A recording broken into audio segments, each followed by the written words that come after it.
ಗೋಲ್ಗಿರಿ ಗೊಲ್ಲಾಲೇಶ ಕುರಿ ಕಾಯುವ ಕಾಯಕದಲ್ಲಿ ಸದಾವಕಾಲ ಕುರಿಗಳ ಸೇವೆ, ಕುರಿ ಕಾಯುವ ಕಾಯಕದೊಳಗಿದ್ರೂ ಕೂಡ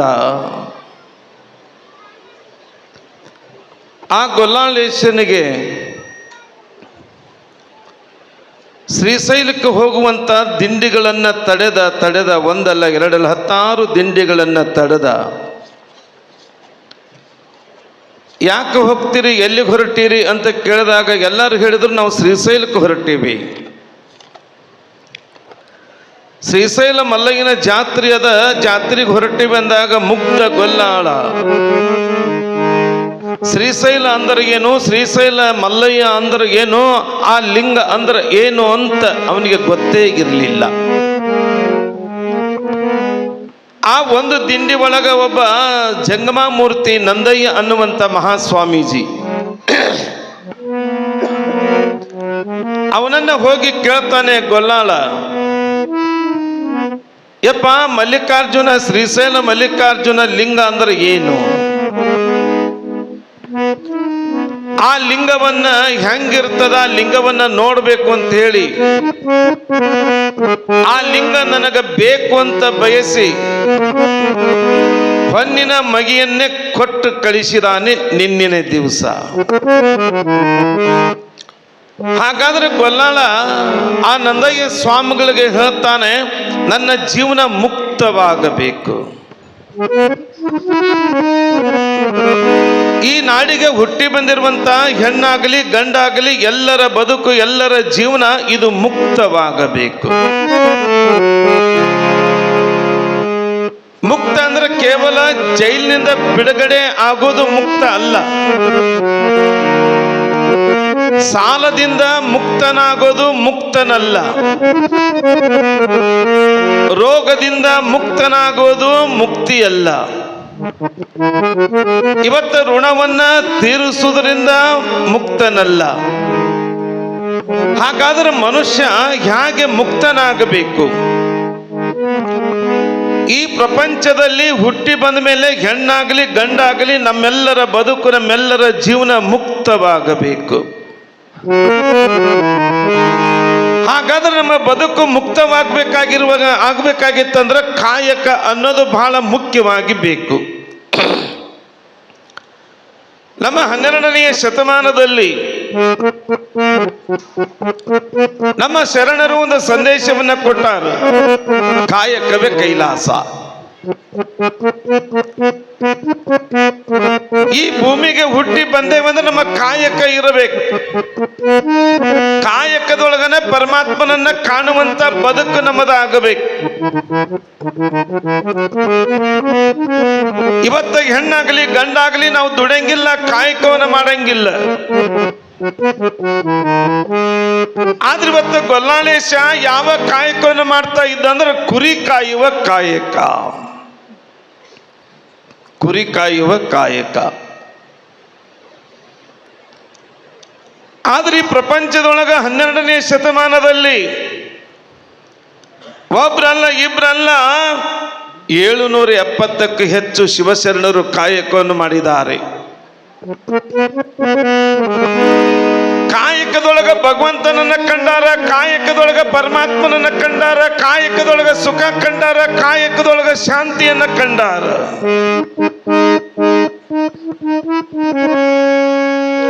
ಗೊಲ್ಲಾಳೇಶನು ಕೂಡ ಕುರಿ ಕಾಯುವ ಕಾಯಕದೊಳಗನೆ ಪರಮಾತ್ಮನನ್ನ ಕಾಣುವಂತ ಬದುಕನ್ನ ಕಟ್ಟಿಕೊಂಡವ.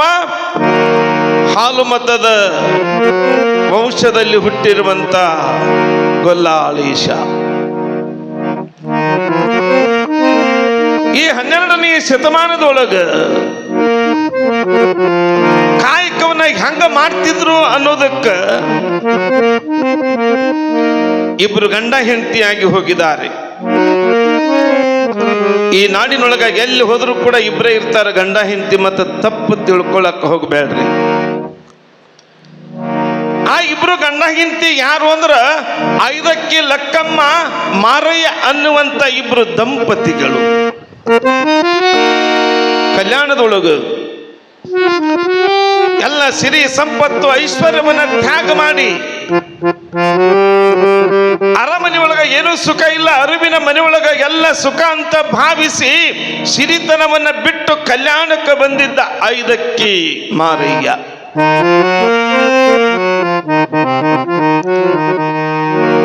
ಐದಕ್ಕಿ ಮಾರಯ್ಯನ ಹೆಂಡತಿ ಲಕ್ಕಮ್ಮ.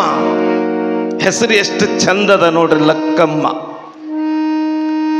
ಈಗೂ ಹೆಸರಿಟ್ಟಿರ್ತಾರೆ ಹೆಣ್ಮಕ್ಳಿಗೆ, ಹಾಲವ್ವ ಅಂತ ಇಟ್ಟಿರ್ತಾರೆ. ಆಕಿನ ಹೋಗಿ ಕೇಳಿದ್ರೆ ಒಂದ್ ಹಣಿ ಹಾಲು ಕೊಡು ಅಂದ್ರೆ ಹಾಲು ಕೊಡಂಗಿಲ್ಲ ಆಕಿ, ಹಾಲವ್ವ. ಆದ್ರೆ 12ನೇ ಶತಮಾನದೊಳಗ ಆಕಿ ಲಕ್ಕಮ್ಮ ಐದಕ್ಕಿ ಮಾರಯ್ಯ ಸತಿಪತಿಗಳೊಂದಾಗಿ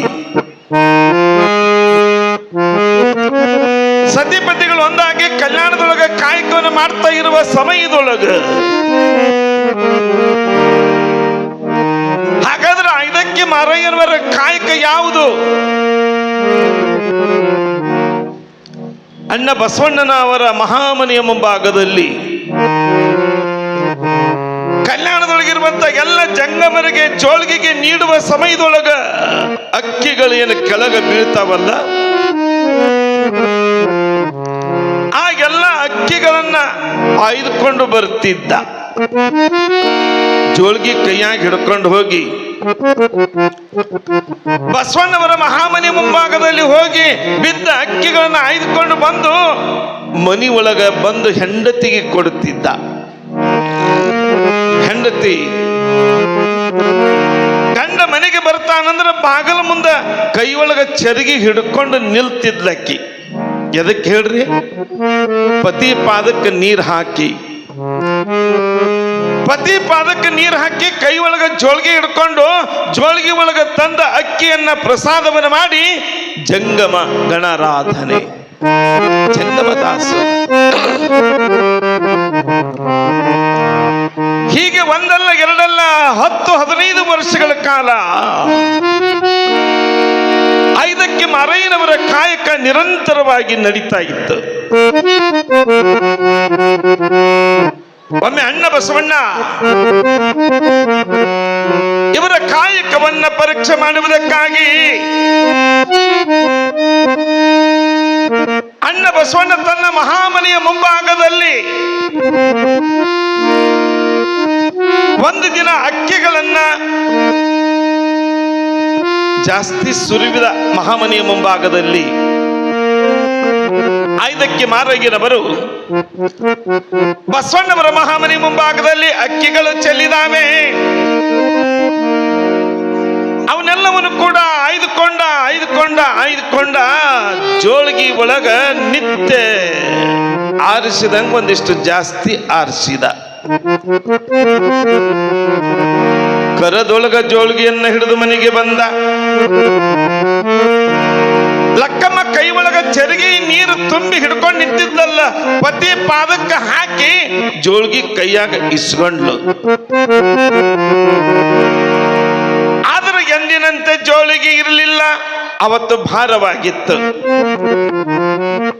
ಹೆಂಡತಿ ಅಂತಾಳೆ, ಪತಿದೇವಾ ಯಾಕೆ ಜೋಳಿಗೆ ಭಾರವಾಗಿದೆ? ಮಾರಯ್ಯನವರಿಗೆ ಹೇಳಿದ್ರು, ಲಕ್ಕೋ ಅಣ್ಣ ಬಸವಣ್ಣನವರ ಮಹಾಮನೆ ಮುಂಭಾಗದಲ್ಲಿ ಬಹಳಷ್ಟು ಅಕ್ಕಿಗಳು ಬಿದ್ದಿದ್ವು, ಅದಕ್ಕೊಂದಿಷ್ಟು ಜಾಸ್ತಿ ತಗೊಂಡು ಬಂದೇನೆ ಅಂತ ಹೇಳಿದ ಗಂಡ ಹೆಂಡತಿಗೆ. ಅವಾಗ ಹೆಂಡತಿ ಹೇಳ್ತಾಳೆ, ಪತಿಯಾಗಿರುವಂತ ಮಾರಯ್ಯನವರಿಗೆ ಹೇಳ್ತಾಳೆ, ಎಷ್ಟು ಅದ್ಭುತ! ಎಲ್ಲಿ MA PhD ಓದಿದವಳಲ್ಲ, ಶಾಲೆ ಕಲಿತವಳಲ್ಲ ಲಕ್ಕಮ್ಮ. ಪತಿಗೆ ಒಂದು ಮಾತು ವಚನದಲ್ಲಿ ಹೇಳ್ತಾಳೆ, ಆಸೆ ಎಂಬುದು ಅರಸಂಗಲ್ಲದೆ ಶಿವಭಕ್ತರಿಗೆ ಉಂಟೇನಯ್ಯ, ರೋಷ ಎಂಬುದು ಯಮದೂತರಿಗಲ್ಲದೆ ಅಜಾತರಿಗೆ ಉಂಟೇನಯ್ಯ. ಈ ಸಕ್ಕಿ ನಿಮಗೇಕೆ, ಈ ಸಕ್ಕಿ ಆಸೆ ನಿಮಗೇಕೆ ಅಯ್ಯ? ಈಶ್ವರನಪ್ಪ ಮಾರಯ್ಯ ಪ್ರಿಯ ಅಮಗೇಶ್ವರ ಲಿಂಗಕ್ಕೆದು ದೂರ ದೂರ ದೂರ.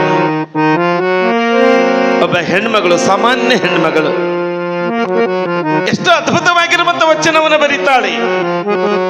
ಆಸೆ ಎಂಬುದು ಅರಸಂಗಲ್ಲದೆ ಶಿವಭಕ್ತರಿಗೆ ಉಂಟೇನಯ್ಯ. ಏ ಪತಿದೇವ, ಆಸೆ ಅನ್ನೋದು ಶಿವಭಕ್ತರಿಗೆ ಇರಬಾರದು. ಈ ಅಕ್ಕಿ ಯಾಕೆ ತಗೊಂಡು ಬಂದ್ರಿ, ಇಷ್ಟು ಅಕ್ಕಿಗಳನ್ನ ತಗೊಂಡು ಯಾಕೆ ಬಂದ್ರಿ ಅಂತ ಗಂಡನಿಗೆ ಪ್ರಶ್ನೆ ಮಾಡ್ತಾಳಂತಂದ್ರ, ಐದಕ್ಕಿ ಲಕ್ಕಮ್ಮನಲ್ಲಿ ಎಂತ ಕಾಯಕದೊಳಗ ಕಾಯಕತ್ವದ ಶೀಲತೆಗಿತ್ತು. ನಾವು ಹೆಣ್ಮಕ್ಳು, ನಮ್ಮ ಹೆಣ್ಮಕ್ಳು ಹಿಂಗ ಅಂದಾರೇನು, ಇನ್ನೊಂದಿಷ್ಟು ಆರಿಸ್ಕೊಂಡು ಬಂದಿದ್ರೆ ಏನ್ ನಿಮ್ಮ ಅಪ್ಪನ ಗಂಟು ಹೊಕ್ಕಿತ್ತು ಅಂತಾರ. ಅದಕ್ಕೆ ಲಕ್ಕಮ್ಮ ಹೇಳಿದಾಳೆ, ಈ ಜೋಳಿಗೆ ಒಳಗೆ ಇರುವ ಅಕ್ಕಿಯನ್ನ ಬಸವಣ್ಣನ ಬರಮನೆ ಮುಂಭಾಗದಲ್ಲಿ ಒಂದಿಷ್ಟು ಚೆಲ್ಲಿ ಬರ್ರಿ, ದಿನ ಎಷ್ಟು ತರ್ತಿದ್ರಿ ಅಷ್ಟ ತಗೊಂಡು ಬರ್ರಿ ಅನ್ಲಕ್ಕಿ ಹೆಂಡತಿ. ಐದಕ್ಕೆ ಲಕ್ಕಮ್ಮನ ಮಾತು ಕೇಳಿದ ಮಾರಯ್ಯನವರು ಬಸವಣ್ಣನವರ ಮಹಾಮನೆಯ ಮುಂಭಾಗದಲ್ಲಿ ಹೋಗಿ ಅಕ್ಕಿಗಳನ್ನ ಚೆಲ್ಲಿ ಎಷ್ಟು ಬೇಕೋ ಅಷ್ಟೇ ಅಕ್ಕಿಗಳನ್ನ ತೆಗೆದುಕೊಂಡು ಬಂದ. ಇದು ನಿಜವಾದ ಕಾಯಕ. ಆದ್ರೆ ನಮ್ಮ ಬದುಕಿನೊಳಗ ನಾವು ಕಾಯಕವನ್ನು ಮಾಡಬೇಕು. ಹೆಂಗ ಕಾಯಕ ಮಾಡ್ಬೇಕಂದ್ರ ಆಸೆ ಇರಬಾರ್ದು. ಆಸೆ ರೋಷ ಎಲ್ಲವನ್ನ ತೊರೆದು ಈಶನನ್ನ ಕಾಣುವಂತ ಪ್ರಯತ್ನ ನಮ್ಮದಾಗಬೇಕಲ್ಲ. ಹಂಗ ಗೊಲ್ಲಾಳೇಶ ಆಸೆಯನ್ನ ತೊರೆದಿದ್ದ, ಈಶನನ್ನ ಕಾಣಬೇಕಂತ ಹೇಳಿ ಲಿಂಗವನ್ನ ಬಯಸಿದ್ದ ಗೊಲ್ಲಾಳೇಶ. ಆಸೆ, ದ್ವೇಷ ಇವ್ಯಾವು ಇರಬಾರದು ಮನುಷ್ಯನ ಬದುಕಿನೊಳಗ. ಯಾವ ಮನುಷ್ಯ ಆಸೆ, ದ್ವೇಷ, ಅಸೂಯೆಗಳನ್ನ ತುಂಬಿಕೊಂಡಿರ್ತಾನೋ ಅವನ ಬದುಕು ಜಗತ್ತಿಗೆ ಬೆಳಕಾಗಲಿಕ್ಕೆ ಸಾಧ್ಯನೇ ಇಲ್ಲ.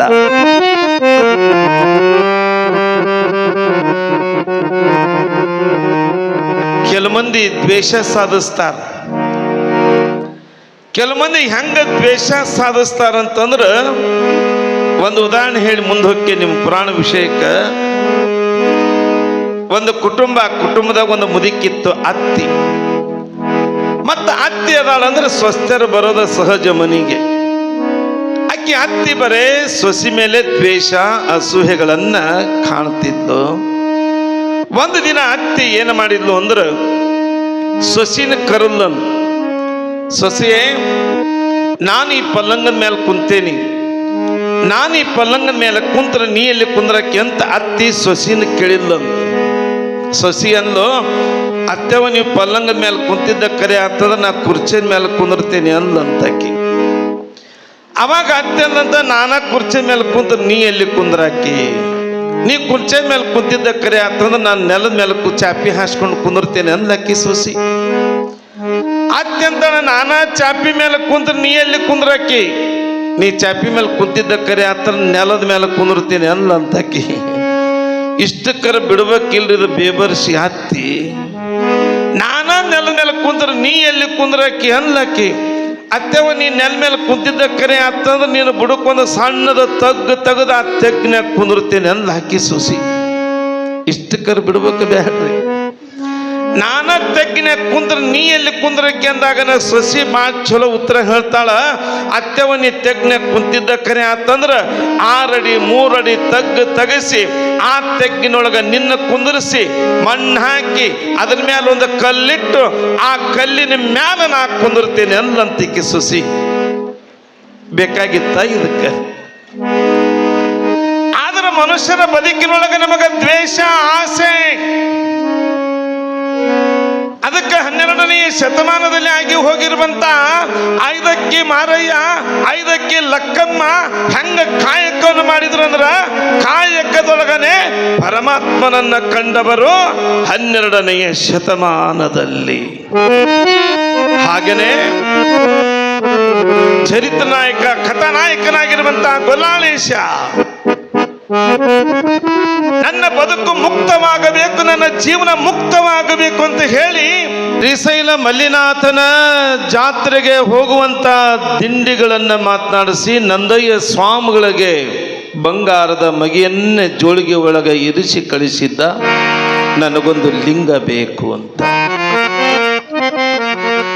ಅವರನ್ನ ಕೇಳಿದ್ದವ, ಯಾವಾಗ ಮರಳಿ ಬರ್ತೀರಿ? ಜಾತ್ರೆನ ಮುಗಿಸಿ ಚೈತ್ರ ಮಾಸಕ್ಕೆ ನಾವು ಬರ್ತೀವಿ.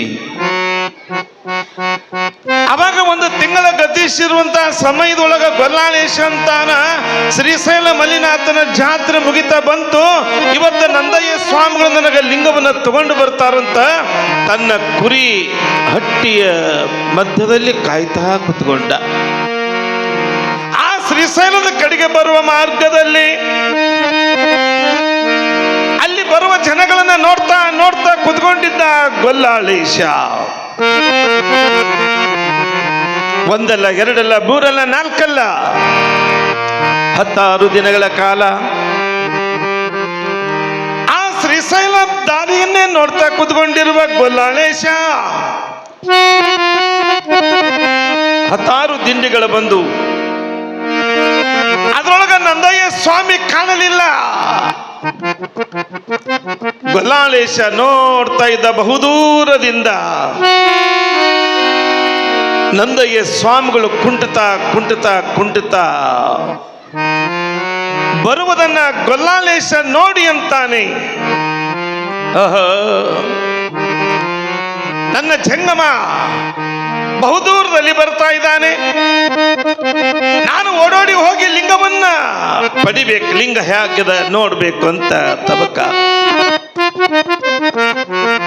ಆದ್ರೆ ಗೊಲ್ಲಾಳೇಶ ದಡದಡನೆ ಧಾವಿಸಿ ಓಡಿ ಹೋಗ್ತಾ ಇರುವಾಗ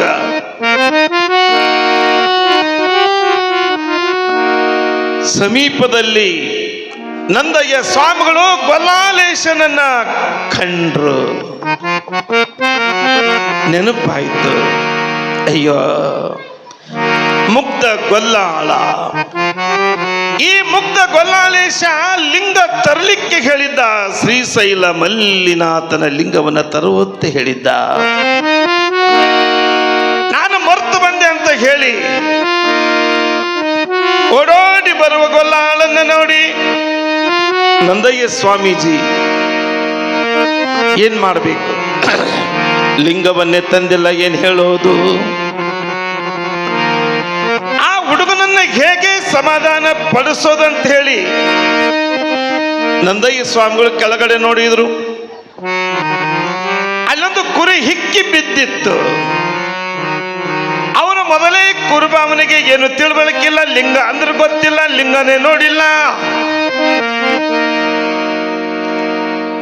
ಇವನಿಗೆ ಏನ್ ಕೊಟ್ರು ಲಿಂಗ ಅಂತ ತಿಳ್ಕೊಂತಾನಂತ ಹೇಳಿ ಕುರಿ ಹಿಕ್ಕಿಯನ್ನ ಕೈ ಒಳಗ ತೆಗೆದುಕೊಂಡು ಅವನ ಕೈ ಒಳಗ ಕೊಟ್ರ ಅದು ಗುರ್ತಾಗ್ತದಂತ ಹೇಳಿ ಅವರ ಹೆಗಲ ಮೇಲಿರುವಂತ ಒಂದು ವಸ್ತ್ರದೊಳಗದನ್ನ ಕಟ್ಟಿ ಕೈ ಒಳಗ ಹಿಡ್ಕೊಂಡ ಸಮಯದೊಳಗ ಗೊಲ್ಲಾಳ ಹೋದವನೇ ದೀರ್ಘದಂಡ ನಮಸ್ಕಾರವನ್ನು ಮಾಡಿ, ಯಪ್ಪ ಗುರುನಾಥ, ಆ ಲಿಂಗವನ್ನ ತಂದೆಯೇನೋ? ತಗೊಂಡು ಬಂದಿದ್ದೇನೆ. ಹಾಗಾದ್ರೆ ಕೊಡು, ಹೇಗೆ ಇದೆ ಲಿಂಗ ನೋಡ್ಬೇಕು. ಆ ಲಿಂಗವನ್ನ ಪೂಜಿಸಿ ನಾನು ಮುಕ್ತನಾಗಬೇಕು, ನನ್ನ ಬದುಕು ಮುಕ್ತವಾಗಬೇಕು. ಕೊಡು ಆ ಲಿಂಗವನ್ನೇ. ನಂದಯ್ಯ ಸ್ವಾಮಿಗಳಂದ್ರು, ಅಯ್ಯ ತಡಿ, ಅವಸರ ಮಾಡ್ಲಿಕ್ಕೆ ಹೋಗ್ಬೇಡ, ತಡಿ, ನನಗೆ ಸುಸ್ತಾಗಿದೆ, ಪಾದಯಾತ್ರೆಯಿಂದ ಹೋಗಿ ಪಾದಯಾತ್ರೆಯಿಂದ ಬಂದು ಸುಸ್ತಾಗಿದೆ. ನಂದಯ್ಯ ಸ್ವಾಮಿಗಳು ಕುಂಟತಾ ಬರ್ತಾ ಇರುವಾಗ ಆಯಸ್ಸಾಗಿರುವ ಸಮಯದೊಳಗ ಗೊಲ್ಲಾಳ ಅಂತಾನೆ, ಯಪ್ಪ ಕೊಡೋ ನನಗ ಲಿಂಗ, ತಡ್ಕೋ, ನನಗೆ ಸುಸ್ತಾಗಿದೆ. ಗೊಲ್ಲಾಳ ಅಂತಾನೆ, ಯಪ್ಪ ನಂದಿಲ್ಲೇ ಕುರಿ ಹಟ್ಟಿ ಅದ, ದಡ್ಡಿ ಅದ, ಆ ದಡ್ಡಿ ಮರಗಳದಾವ, ಆ ಮರದ ಬುಡಕ ನೀನು ಕುತ್ಕೋಬಾ ಅಂತ ಆ ನಂದಯ್ಯನ ಬಳಗವನ್ನ ಕರೆತಂದ ಗೊಲ್ಲ.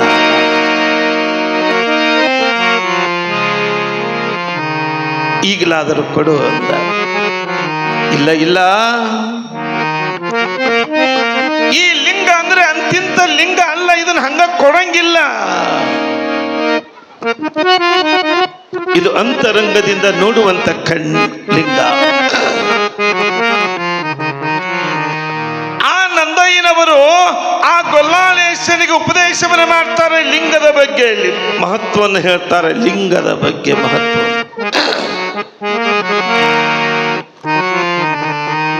ಲಿಂಗ ಅಂದ್ರೆ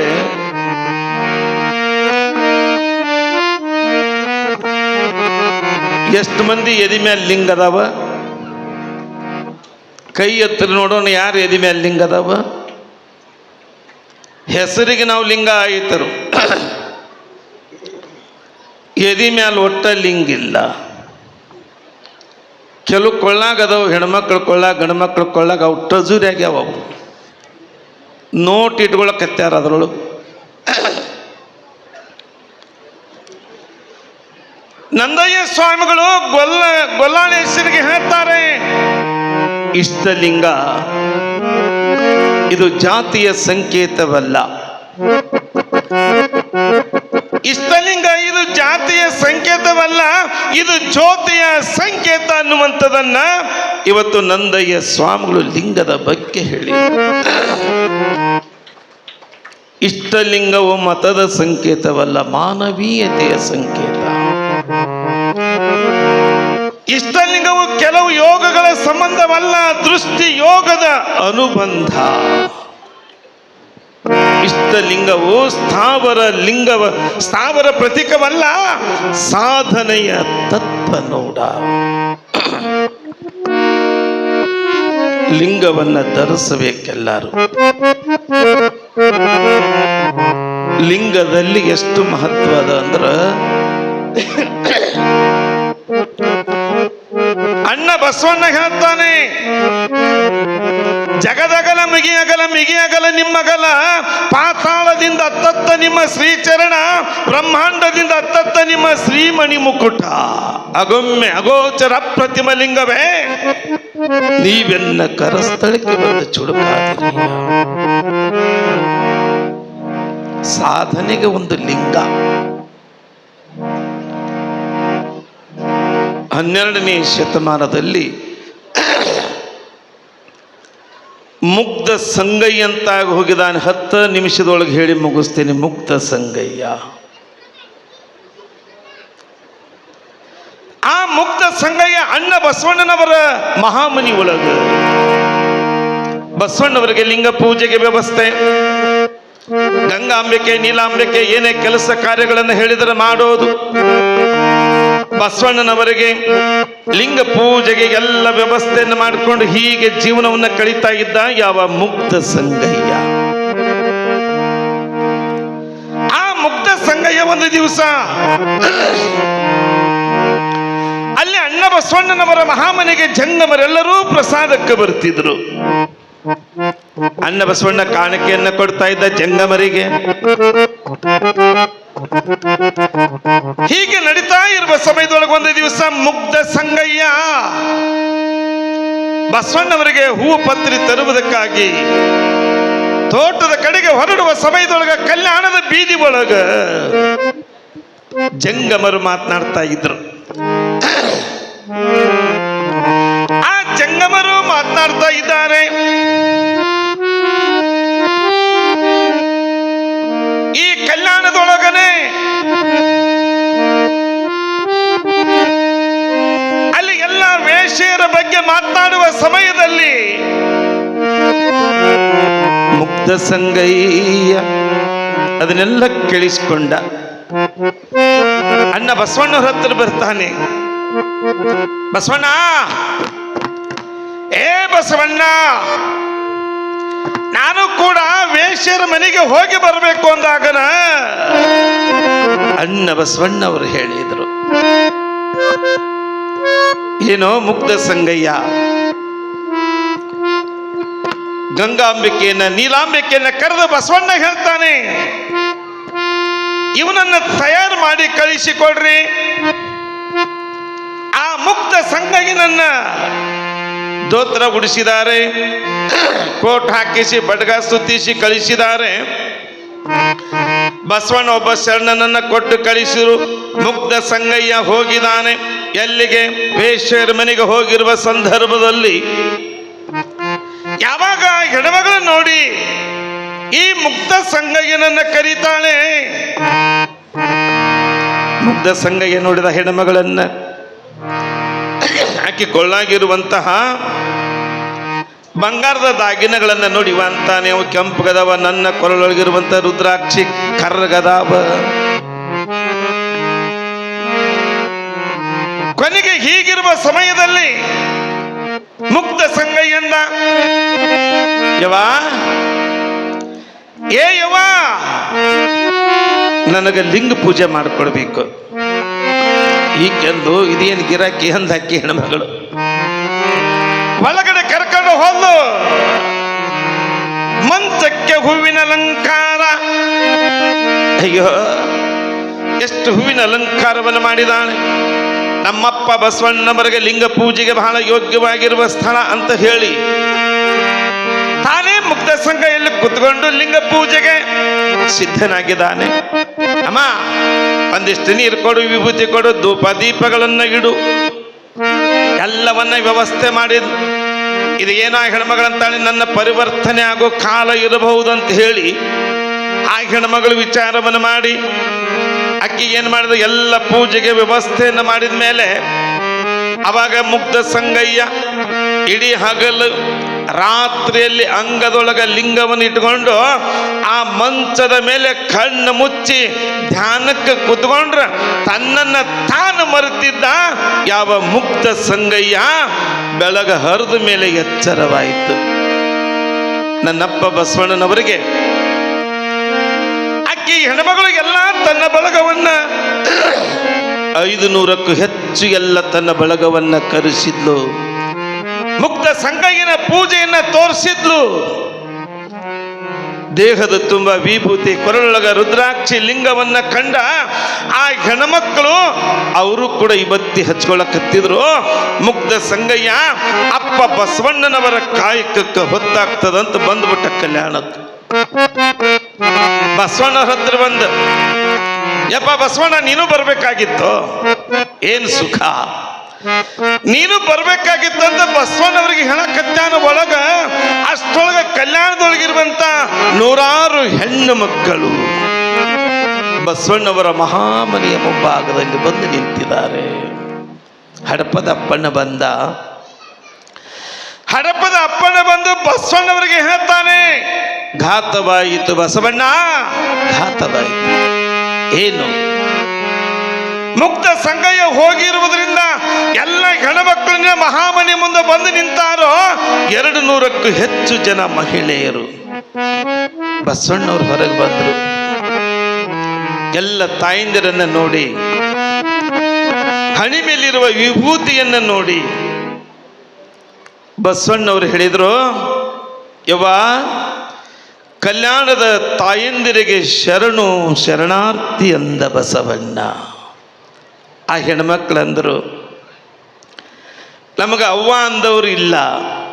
ಬಾಯಿ ತುಂಬ ನಮ್ಮಪ್ಪ ಬಸವಣ್ಣ ಅವ್ವ ಅಂತ ಕರೆದಾನಂತಂದ್ರ ಎಲ್ಲ ಹೆಣ್ಮಕ್ಳು ಬಸವಣ್ಣನ ಪಾದಕ್ಕೆ ಸಾಷ್ಟಾಂಗ ಹಾಕಿ, ಯಪ್ಪ ನಮಗೆಲ್ಲರಿಗೆ ಲಿಂಗ ದೀಕ್ಷೆಯನ್ನ ಕೊಟ್ಟು ನಮ್ಗೆಲ್ಲರಿಗೆ ಲಿಂಗ ಸಂಸ್ಕಾರವನ್ನು ಕೊಡಬೇಕು ಅಂತ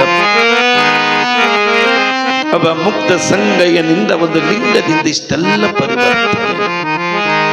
ಹಾವಿನ ಡೊಂಕು ಹುತ್ತಕ್ಕೆ ಸಸಿನ, ನದಿಯ ಡೊಂಕು ಸಮುದ್ರಕ್ಕೆ ಸಸಿನ, ನಮ್ಮ ಕೂಡಲ ಸಂಗನ ಶರಣರ ಡೊಂಕು ಅದು ಲಿಂಗಕ್ಕೆ ಸಸಿನ. ಈ ಪವಿತ್ರವಾಗಿರುವಂತ ಲಿಂಗ ಅದ ಅಂತ ಗೋಲ್ಗಿರೀಶ ಗೊಲ್ಲಾಳೇಶನಿಗೆ ಯಾವ ನಂದಯ್ಯ ಸ್ವಾಮಿಗಳು ಉಪದೇಶವನ್ನು ಮಾಡಿ, ಹಾಗಾದ್ರೆ ಕೊಡು ಲಿಂಗವನ್ನೇ ನಾನು ನೋಡ್ಬೇಕು, ಆ ಲಿಂಗವನ್ನು ನನಗೆ ಕೊಡು ಅಂತ ಕೇಳಿದಾಗನೇ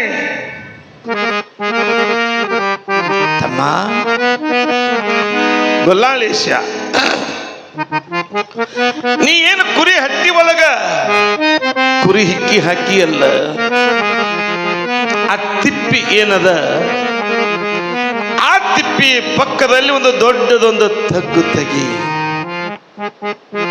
ಆ ತಗ್ಗು ತೆಗದಲ್ಲಿ ಒಂದು ಮುಚ್ಚಾಕೊಂದು ಕಲ್ಲು ಇಟ್ಟು ಬಾ, ನಿನ್ನಂಗದೊಳಗ ಲಿಂಗವನ್ನ ಕೊಡ್ತೀನಿ ಅಂದ. ಗೊಲ್ಲಾಳನಿಗೆ ಆನಂದವೇ ಆನಂದ. ಹೀಗೆಲ್ಲ ಬಹುದೊಡ್ಡದಾಗಿರುವಂತ ತಗ್ಗನ್ನ ತೆಗೆದ ಗೊಲ್ಲಾಳೇಶ ತೆಗೆದೊಂದು ಕಲ್ಲನ್ನ ರೆಡಿ ಮಾಡಿ ಓಡೋಡಿ ಬರ್ತಾನ. ನಂದಯ್ಯ ಸ್ವಾಮಿಗಳ ಮುಂದೆ ಬಂದು ಕೂತ್ಕೊಂಡ.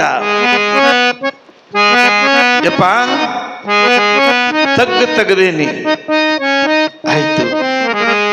ಈ ಲಿಂಗವನ್ನ ತೆಗ್ಗಿನೊಳಗ ಇಟ್ಟ ಮೇಲೆ ನೀನು ಸದಾವ ಕಾಲ ಲಿಂಗ ಪೂಜೆಯನ್ನ ಮಾಡಬೇಕು. ಆ ಲಿಂಗವನ್ನ ಪೂಜೆ ಮಾಡ್ತಾ ಮಾಡ್ತಾ ನಿನ್ನ ಬದುಕಿನೊಳಗ ನೀನು ಮುಕ್ತನಾಗು.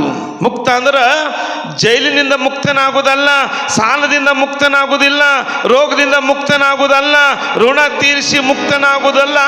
ಈ ಬದುಕೆ ಮುಕ್ತವಾಗಬೇಕಾಗಿತ್ತು ಅಂದ್ರೆ ಈ ಲಿಂಗವನ್ನ ನಂಬಿ ಪೂಜಿಸು.